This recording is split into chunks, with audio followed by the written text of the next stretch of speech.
आप देख रहे हैं ENI live next generation media.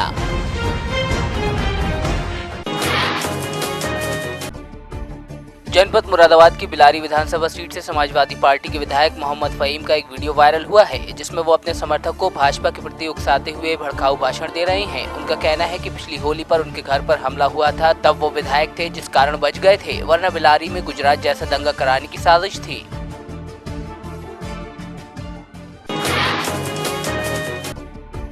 Fatehpur जिला अस्पताल में डॉक्टर ने एक मरीज को बाहर की दवाएं लिख दी, जिसे खरीदने के लिए उसे अच्छी खासी जेब ढीली करनी पड़ी। मामला CMS तक पहुंचा तो रोगी और तीमारदार से दवा लौटाने को कहा गया और अस्पताल में दवाएं मौजूद होने की बात कही गई। साथ ही कहा कि जिस डॉक्टर ने बाहर की दवाएं लिखी हैं, उसके खिलाफ जांच कराकर कार्रवाई की जाएगी।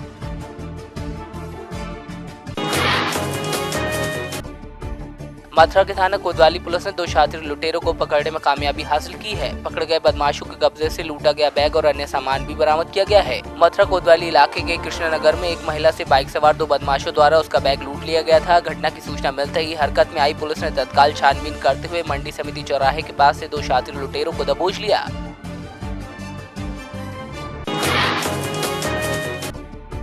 मिर्जापुर के विंध्याचल मंदिर परिसर के गेट से घंटे चुराते हुए 2 चोर CCTV में कैद हो गए। चोरी की घटना का ये CCTV फुटेज अब वायरल हो गया है। CCTV में दिख रहे दोनों चोर पंडा के भेष में थे। वीडियो के वायरल होने पर पुलिस ने भी मामले का संज्ञान लिया, लेकिन अब तक कोई शिकायत दर्ज नहीं की गई है। पुलिस अधीक्षक का कहना है कि पंडा समाज की ओर से शिकायत मिलती है तो कार्रवाई की जाएगी।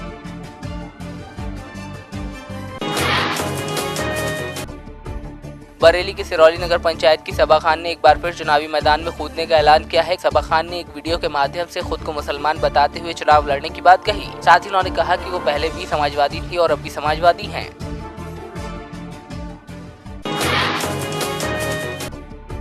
श्रावस्ती के मल्हीपुर थाना क्षेत्र में दबंगों ने रंजिश के चलते घर में घुसकर एक गर्भवती महिला की पिटाई कर दी। महिला को अस्पताल में भर्ती कराया गया और मामला पुलिस तक पहुंचा, लेकिन आरोपियों के खिलाफ मामूली धारा में केस दर्ज कर लिया गया। वहीं पिटाई से पीड़ित महिला ने मरे हुए बच्चे को जन्म दिया, तब जाकर प्रशासन की नींद टूटी। CMO का कहना है कि जाँच कराकर कार्रवाई की जाएगी। फिलहाल नवजात के शव को पोस्टमार्टम के लिए भेजा गया है। साथ ही पीड़िता का भी मेडिकल कराया जा रहा है। उधर CMO ने मारपीट से गर्भपात की पुष्टि की है। हाँ, जो मुझे जानकारी मिली है कि महिला के पेट में दर्द था और घर पे कुछ मारपीट हुई है, चोट लगने से उसका अबॉर्शन हो गया। वो इलाज के लिए मल्हीपुर में आई थी। उसके साथ कोई होमगार्ड भी आया हुआ था। और उसने डॉक्टर के नाम से, जैसे बताया गया, 500 रुपये ले लिए। वहाँ के अधीक्षक से बातचीत हुई, पता लगा कि 500 रुपये होमगार्ड ने ले लिए थे और आरोप जो है दूसरी कहो तो उसके साथ ही उसने आरोप लगाया कि डॉक्टर ने लिए हैं। जबकि उस महिला को जो कल जिसके साथ घटना हुई है, उसने पहचानने से इनकार कर दिया कि कौन डॉक्टर साहब है जिसने पैसा लिया। शेमो साहब, और जो भी प्रकरण है उसके लिए मैं अभी इंक्वायरी सेटअप करा दे रहा हूँ और इंक्वायरी में जो सामने आ जाएगी उस पर कार्रवाई। खुदी को कर बुलंद इतना कि खुदा बंदे से पूछे बता तेरी रजा क्या है। इन मशहूर पंक्तियों को सही कर दिखाया है संभल के मामूली पढ़े लिखे मोटर मैकेनिक मोबिन खान की बिटिया नगमा ने। मोबिन खान की कड़ी मेहनत और बुलंद हौसलों का ही नतीजा है कि आज उनकी होनहार बेटी PCSJ का एग्जाम क्वालिफाई कर जज बन गई है। नगमा की इस उपलब्धि पर सभी नाज कर रहे हैं। अपनी कड़ी मेहनत से प्रदेश न्यायिक सेवा सिविल जज जूनियर डिवीजन के 218 पदों में नगमा ने 29वीं रैंक हासिल की है।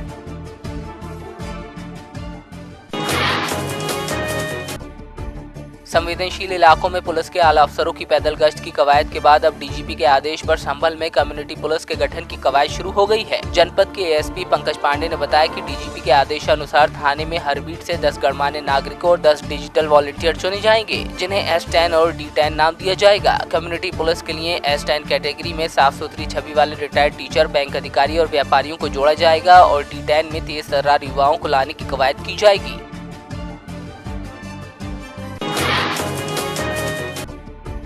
प्रतापगढ़ जिले की रानीगंज तहसील स्थित पटिया खुर्द गांव में एक घर के अंदर आग लगने के बाद अफरा तफरी मच गई। बताया जा रहा है शॉर्ट सर्किट की वजह से आग लग गई थी, लिहाजा लोगों ने बिजली की सप्लाई काट दी। तब जाकर आग पर काबू पाया गया, लेकिन तब तक काफी नुकसान हो चुका था।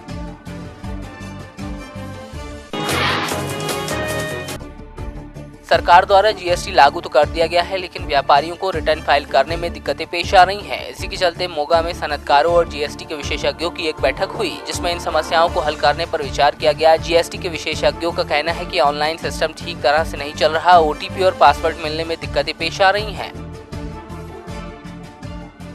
GST 1 2 3 ਫਾਰਮ ਦਿੱਤੇ ਨੇ, ਇਹਦੇ ਵਿੱਚ ਐਡਿਟ ਦੀ ਆਪਸ਼ਨ ਨਹੀਂ ਹੈ। ਇਹਨੂੰ ਰਿਵਾਈਜ਼ ਕਰਨ ਦੀ ਆਪਸ਼ਨ ਇਮੀਡੀਏਟਲੀ ਦੇਣੀ ਚਾਹੀਦੀ ਹੈ। ਤੇ ਜਿਹੜੀ ਇਹ ਰੈਗੂਲਰ ਬੇਸ ਤੇ ਪੈਨਲਟੀ ਲੱਗ ਰਹੀ ਹੈ, ਹਰ ਦਿਨ 200 ਰੁਪਏ ਪੈਨਲਟੀ ਲੱਗ ਰਹੀ ਹੈ, ਇਹ ਬਹੁਤ ਵੱਧਦੀ ਜਾ ਰਹੀ ਹੈ। ਵਪਾਰੀ ਵਰਗ ਸਾਰਾ ਇਸ ਤੋਂ ਬਹੁਤ ਤੰਗ ਹੈ।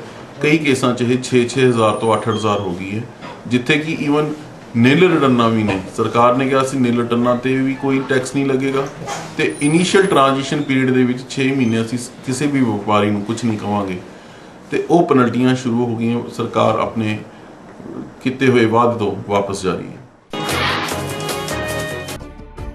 बीते दिनों पंजाब सरकार ने बिजली की दरों में बढ़ोतरी कर दी थी, वहीं मोगा की जनता ने बिजली कीमत की दरों में बढ़ोतरी को लेकर अपनी प्रतिक्रिया दी है। सर असर तो पएगा ही, अगे महंगाई बहुत ज़्यादा, तो बिल ਵਧਣਾ ਹੋਰ महंगाई ਵਧੇਗੀ। ठीक है जी, जिवें नॉर्मल आम बंदे नूं तकलीफ थोड़ी ज़्यादा होएगी, महंगाई थोड़ी ज़्यादा होगी, कहने का मतलब हम बिल ਵਧੇ ਆ, ਔਖਿਆਈ होएगी। पंजाब सरकार बनन लग्या, नवी सरकार होने लग्या, कुछ वादे किए गए थे कि और जो कोई वादा नहीं पूरा हो चुका सर। ਰੇਟ ਤਾਂ ਪਹਿਲਾਂ ਹੀ ਸਾਰੀ ਚੀਜ਼ਾਂ ਦੇ ਵਧੇ ਹੋਏ ਆ। ਘਰੇ ਰੋਟੀ ਤਾਂ ਬੰਦ ਹੋਣ ਵਾਲੀ ਹੋਈ ਪਈ ਗਰੀਬ ਦੀ। ਕੋਈ ਫਸਲ ਦਾ ਜ਼ਿਮੀਂਦਾਰ ਦਾ ਰੇਟ ਨਹੀਂ, ਕੋਈ ਮੰਡੀਆਂ 'ਚ ਚੱਕ ਨਹੀਂ ਰਿਹਾ। ਉੱਤੋਂ ਕਿਤੇ ਬਿਜਲੀ ਦਾ ਰੇਟ ਵਧਾਤਾ, ਕਿਤੇ ਡੀਜ਼ਲ ਦਾ ਰੇਟ ਵਧਾਤਾ, ਪੈਟਰੋਲ ਦਾ ਵਧਾਤਾ, ਤੇ ਜ਼ਿਮੀਂਦਾਰ ਦੇ ਜਾਂ ਪਿੰਡੂ ਬੰਦੇ ਦੇ ਪੱਲੇ ਕੀ ਹੈ? ਕੁਝ ਵੀ ਨਹੀਂ। ਕਿੰਨਾ ਕੁ ਮਾੜਾ ਅਸਰ ਪੈ ਗਿਆ? ਮਾੜਾ ਅਸਰ ਤਾਂ ਸਾਰਾ ਮਾੜਾ ਹੀ ਮਾੜਾ ਹੈ ਜੀ। ਗਰੀਬ ਤੇ ਤਾਂ ਮਾੜਾ, ਗਰੀਬ ਦਾ ਚੁੱਲ੍ਹਾ ਨਹੀਂ ਤਪਦਾ ਦੋ ਵੇਲੇ। लुधियाना में सिख संगठनों ने पटना साहिब के जत्थेदार और आरएसएस के खिलाफ विरोध प्रदर्शन किया। सिख संगठनों ने कहा कि आरएसएस की सोच सिख विरोधी है और अगर आरएसएस सिखों के किसी कार्य में टांग अड़ाता है तो इसका अंजाम अच्छा नहीं होगा।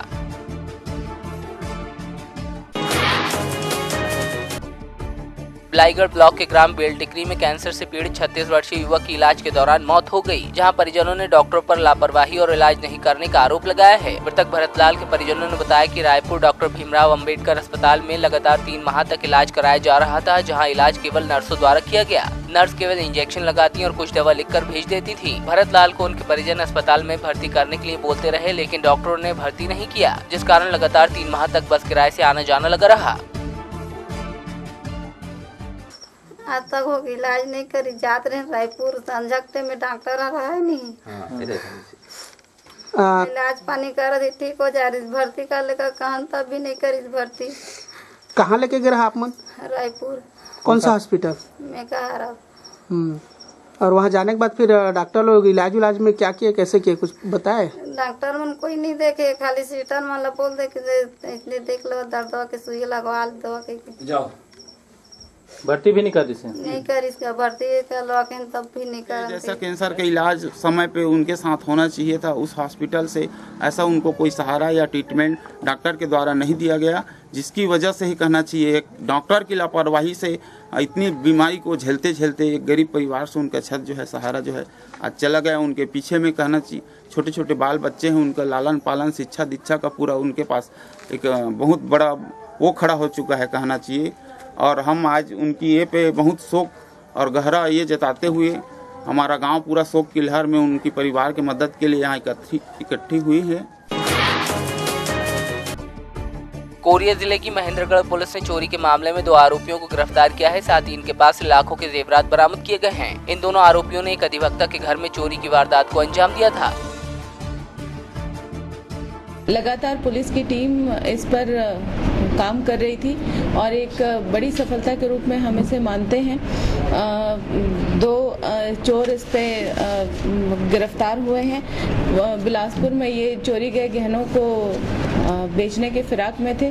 मुखबिर तैनात किए गए थे और मुखबिरों पर से प्राप्त सूचना के आधार पर पुलिस की टीम ने दबिश दी और रंगे हाथों इनको वहां से अरेस्ट करके लाया गया है। लगभग 1,75,000 रुपए के सारे जो ऑर्नामेंट्स हैं, जिसमें कान के कुंडल है, ब्रेसलेट है, चूड़ी है, सोने की घड़ी है, ये सब बरामद किया गया है।